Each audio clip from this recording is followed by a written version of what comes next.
this review. I am going to post a physical copy of the key in Schoology, but I also post this video key as well. All right. So it says in 1996 there were 2,573 computer viruses and other company security incidents. During the next few years, the number of incidents increased by 92% every 3 years. So it asked me to write an exponential model that describes the situation. So if I write this exponential model, f of x equals, we want to write our a value. Our a value is our initial, which is 2,573. Next, we'll write our b value, which is our growth rate or our decay rate. And in this case, it's grown. So I'm going to say 1 plus 0.92. And then this is where this problem's a little bit tricky. It's not just x there, because it says it's going 92% every 3 years, which would be x divided by 3. All right. And so there's our model. Now, part B of this asks how many incidents were there in 2003?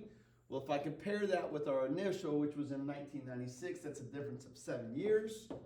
And so I'm going to take that 7 years. I'm going to go 2,573 times 1.92 to the 7 divided by 3. There's how I would set that up. Now it's definitely a calculator problem. I'm going to go to my calculator. I'm going to go plug that in. And so 2,573 parenthesis 1.92. I'm going to raise that to the 7 divided by 3. And that would give me 11,788.97. I'm going to go around that to 11,789. So 11,789 incidents is what I would expect. Now, just real quick, a little side note of this. It might ask, what's the percent change each year? Well, we had 92% for 3 years.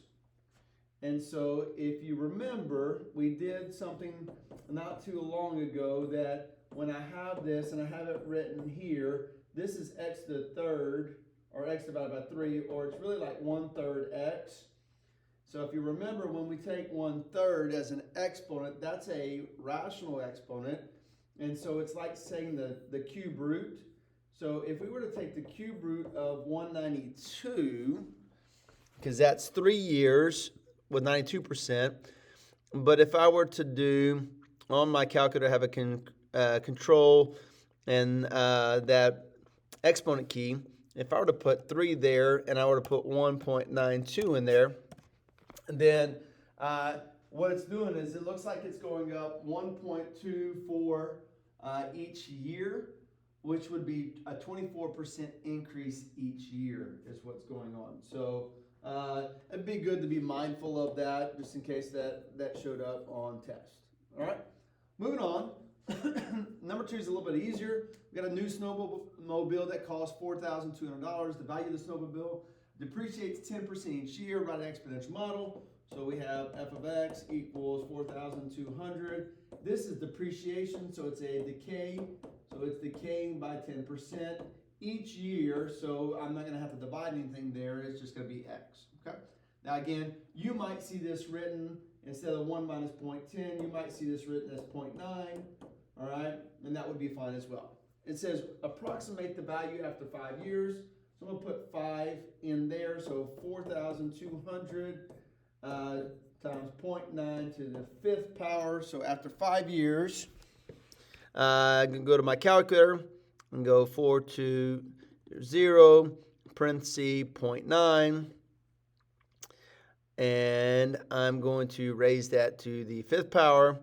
And it looks like my snowmobile after 5 years would be worth $2,480.06 is probably what I would round that to. So $2,480.06. Okay. Moving along. Number 3. Number 3, student enrollment of a high school was 1,310 in 1998, and it increased by 10% each year. And so that's a growth rate. There's an x there. And so I've got my exponential model. All right. It says, what's the population of high school in 2010, which is a difference of 12 years. So 1310 times 1.1 to the 12th power. All right. Again, I think we're pretty good at being able to go plug that into the calculator and go find that. I did that previously, and I got 4,111 students, all right, in the year 2010, all right. On part C, this is kind of an interesting one and an important one here for us. It says, when will the population double? All right, so pay close attention. It says when, which means I'm going to have to go find the x value. And so they must have given me the f of x.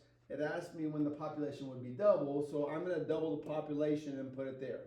So if I do 1310 and I double it, that would be 2620.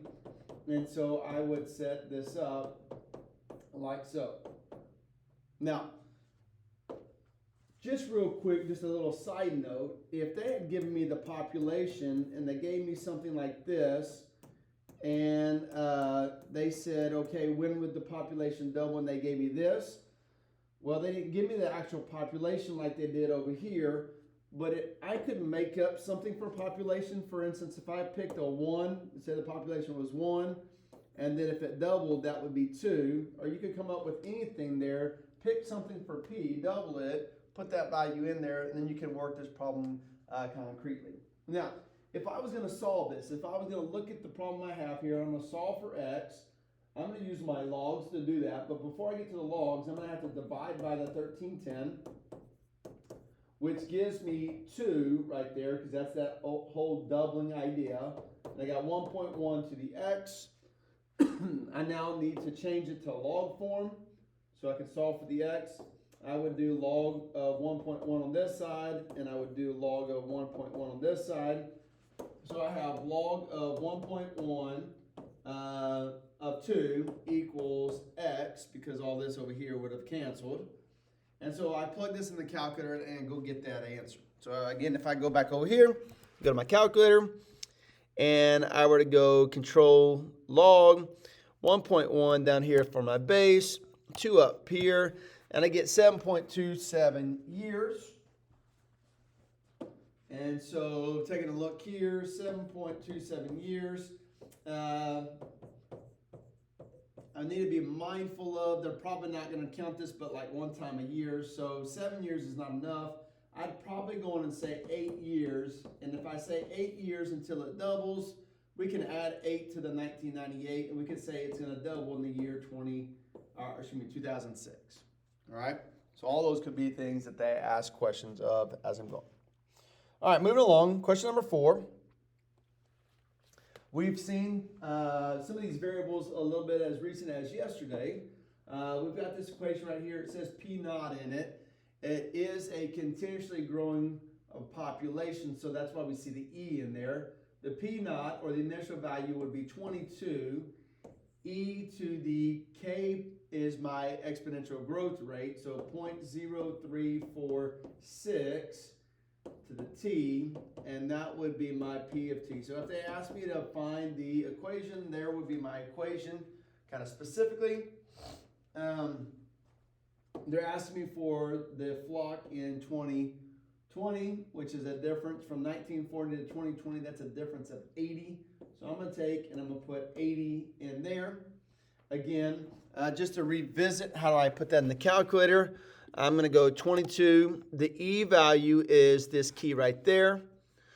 And then I'm going to go 0.0346. I'm going to multiply that by 80 years. And when I do that, I come up with 350 birds.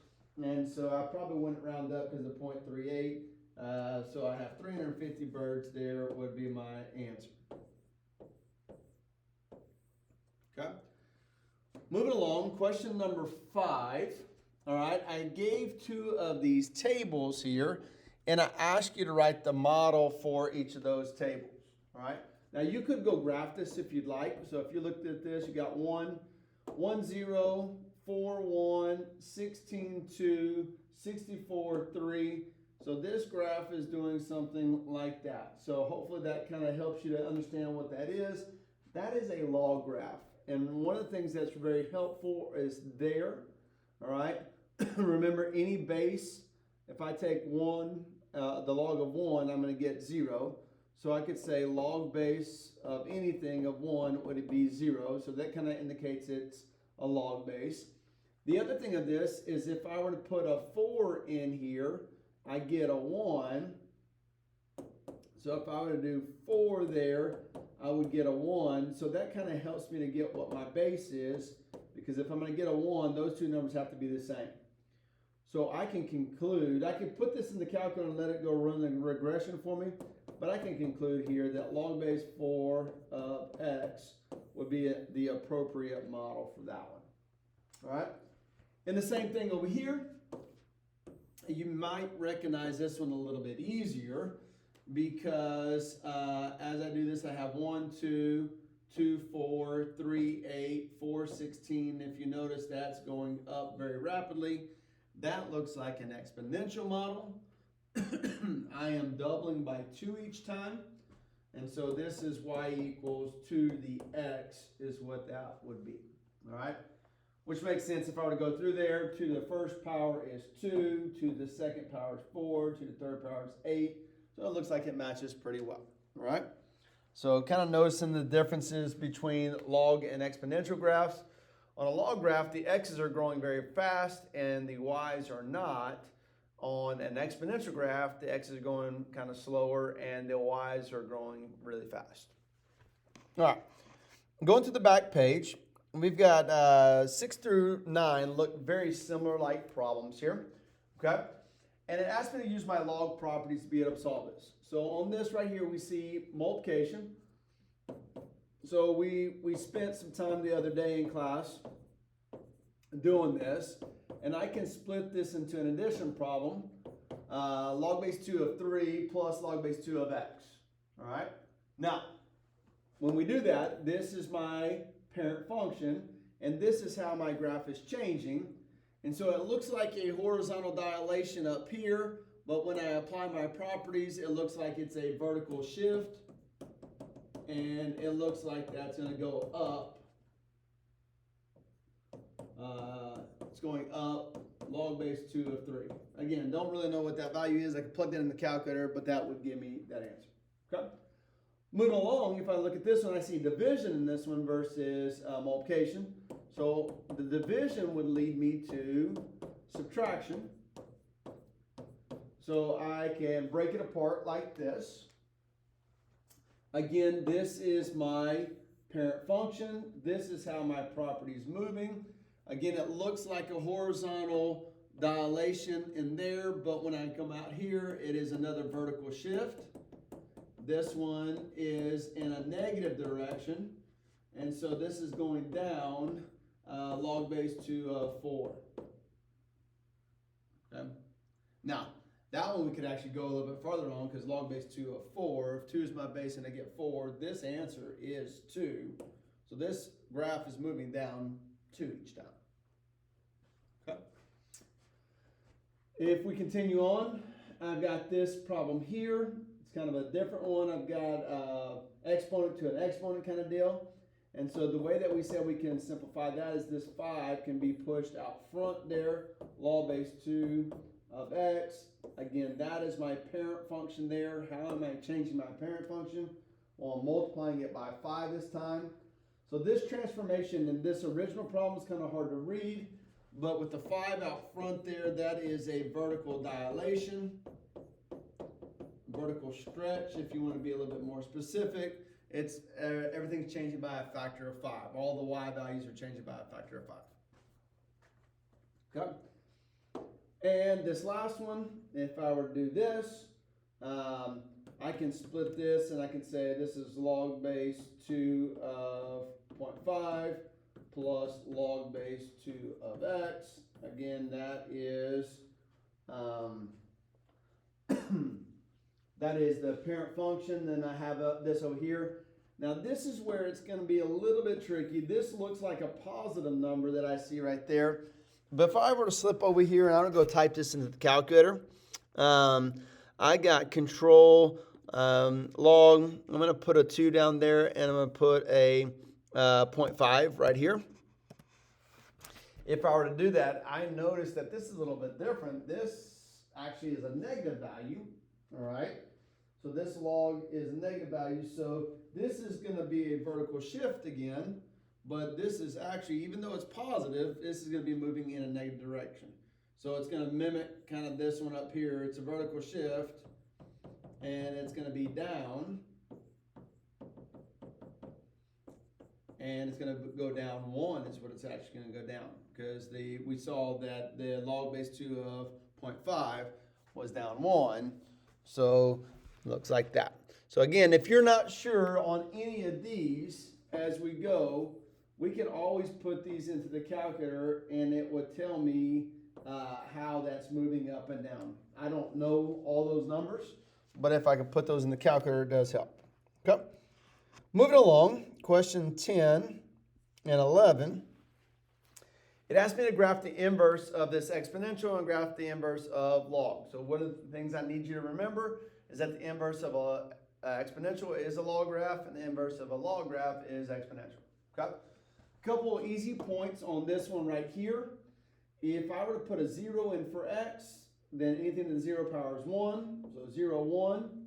If I put a 1 up there for the x, 3, 3, 1. 1 gives me 3, excuse me. X is 1, y is 3. You could go another one. You could put a 2 there and you get 9. So if I go 2 on the x, I were to go 9 on the y. So this right here is my original graph. This is not my inverse, but that's my original. Now, how do we get the inverse? Remember, we're just going to flip points. So this 0, 1 becomes 1, 0. 1, 3 becomes 3, 1. And 2, 9 becomes 9, 2. And my inverse graph will look like that in the red. If you also remember, these graphs are symmetric over the line y equals x. So I can take a look at that, and I have that as well. Okay. Question 11. Again, I come up here, and the two easy points on this one. If I were to put a 1 there for an x, anytime there's a 1 in that spot, the answer is 0, so 1, 0. If I were to put a 2 in that spot right there, then that answer, when they're the same, that answer is 1, so 2, 1. I could continue 4, 2, 8, 3. There's a couple other ones that would be good, but this is a logarithmic graph and it looks like that. Again, that's not exactly what it's asking. It's asking me to find the inverse.